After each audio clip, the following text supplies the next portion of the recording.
നാമനിർദ്ദേശ പത്രിക നൽകാനുള്ള സമയപരിധി നാളെ അവസാനിക്കാനിരിക്കെ സംസ്ഥാനത്ത് പൊടിപാറും പ്രചാരണമാണ് നടക്കുന്നത്. സംസ്ഥാനത്തെ പ്രധാന നേതാക്കളെല്ലാം പത്രിക സമർപ്പിച്ചിരിക്കുന്നു. പ്രധാന സ്ഥാനാർത്ഥികളെല്ലാം പത്രിക സമർപ്പിച്ചിരിക്കുന്നു.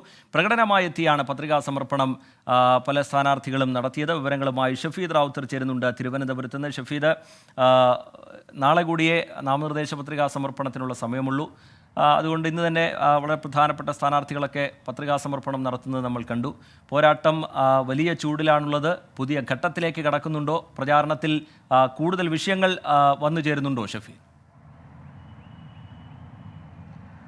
രജിത്ത് സൂചിപ്പിച്ചതുപോലെ തന്നെ നാമനിർദ്ദേശ പത്രികാ സമർപ്പണത്തിന് ഇനി ഒരൊറ്റ ദിവസം മാത്രമാണ് അവശേഷിക്കുന്നത്. പരമാവധി ഇന്ന് ഒരുപാട് നേതാക്കൾ ഇതുമായി ബന്ധപ്പെട്ട നാമനിർദ്ദേശ പത്രിക സമർപ്പിച്ചിട്ടുണ്ട്. തിരുവനന്തപുരത്ത് അല്പസമയത്തിനുള്ളിൽ UDF സ്ഥാനാർത്ഥി ശശി തരൂർ കൊടപ്പനക്കുന്ന് ജംഗ്ഷനിൽ നിന്ന് പ്രകടനമായി കളക്ടറേറ്റിലെത്തി പത്രിക സമർപ്പിക്കും. ഇന്ന് രാവിലെ ആറ്റിങ്ങലിലെ LDF സ്ഥാനാർത്ഥി വി ജോയി കളക്ടറേറ്റിലെത്തി നാമനിർദ്ദേശ പത്രിക സമർപ്പിച്ചിരുന്നു. കണ്ണൂരിൽ പൊടിപാറും പോരാട്ടം നമ്മൾ പ്രതീക്ഷിക്കുന്ന കണ്ണൂരിൽ LDF സ്ഥാനാർത്ഥി MV ജയരാജനും NDA സ്ഥാനാർത്ഥി രഘുനാഥും പത്രിക സമർപ്പിച്ചു. കോഴിക്കോട് മണ്ഡലത്തിൽ LDF സ്ഥാനാർത്ഥി എളമരം കരീമും NDA സ്ഥാനാർത്ഥി MD രമേശ് എന്നിവർ പത്രിക സമർപ്പിച്ചു. അവിടെയും രാഷ്ട്രീയമായ വലിയ തരത്തിലുള്ള ചർച്ചകൾ നടക്കുന്ന ഒരു മണ്ഡലമാണ്. ആലപ്പുഴയിൽ NDA സ്ഥാനാർത്ഥി ശോഭാ സുരേന്ദ്രൻ പത്രിക നൽകി. വടകരയിൽ LDF സ്ഥാനാർത്ഥി KK ശൈലജ നാമനിർദ്ദേശ പത്രിക സമർപ്പിച്ചു. വരണാധികാരിയെ കോഴിക്കോട് ഡെപ്യൂട്ടി കളക്ടർ K അജീഷിന് മുൻപാകെയാണ് KK ശൈലജ ടീച്ചർ പത്രികാ സമർപ്പണം നടത്തിയത്. മലപ്പുറം മണ്ഡലത്തിൽ UDF സ്ഥാനാർത്ഥി ET മുഹമ്മദ് ബഷീറും അതേപോലെ തന്നെ പൊന്നാനി മണ്ഡലത്തിൽ ഈ LDF സ്ഥാനാർത്ഥിയായിട്ടുള്ള KS ഹംസ അടക്കമുള്ള ആളുകളും ഇന്ന് നാമനിർദ്ദേശ പത്രിക സമർപ്പിച്ചു. ഉച്ചയ്ക്ക് ശേഷവും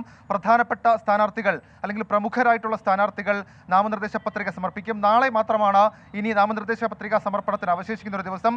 അതേസമയം വാഹന പര്യടനം അടക്കമുള്ള കാര്യങ്ങളുമായി LDF സ്ഥാനാർത്ഥികൾ ഇതിനോടകം തന്നെ പല മണ്ഡലങ്ങളിലും സജീവമായിട്ടുണ്ട്. പ്രത്യേകിച്ച് തിരുവനന്തപുരത്ത് പന്ന്യൻ രവീന്ദ്രൻ ഉൾപ്പെടെയുള്ളവർ അടുത്ത ഘട്ട പ്രചരണത്തിലേക്ക് കടന്നിരിക്കുന്നു. നിരവധി ചൂടുപിടിച്ച ചർച്ചാ വിഷയങ്ങളും ലോക്സഭാ തെരഞ്ഞെടുപ്പുമായി ബന്ധപ്പെട്ട് മാറുകയാണ്. അതിൽ പ്രാദേശികമായ വിഷയങ്ങൾ മുതൽ സംസ്ഥാന തലത്തിലും ദേശീയ തലത്തിലും ചർച്ചയാകുന്ന പല വിഷയങ്ങൾ മണ്ഡലത്തിൽ ചർച്ചയാക്കിയത് അല്ലെങ്കിൽ മണ്ഡലത്തിൽ സജീവ വിഷയമാക്കിയാണ് ഇപ്പോൾ മുന്നണികൾ തെരഞ്ഞെടുപ്പ് പ്രചരണവുമായി മുന്നോട്ട് പോകുന്നത്. റിജിത്ത.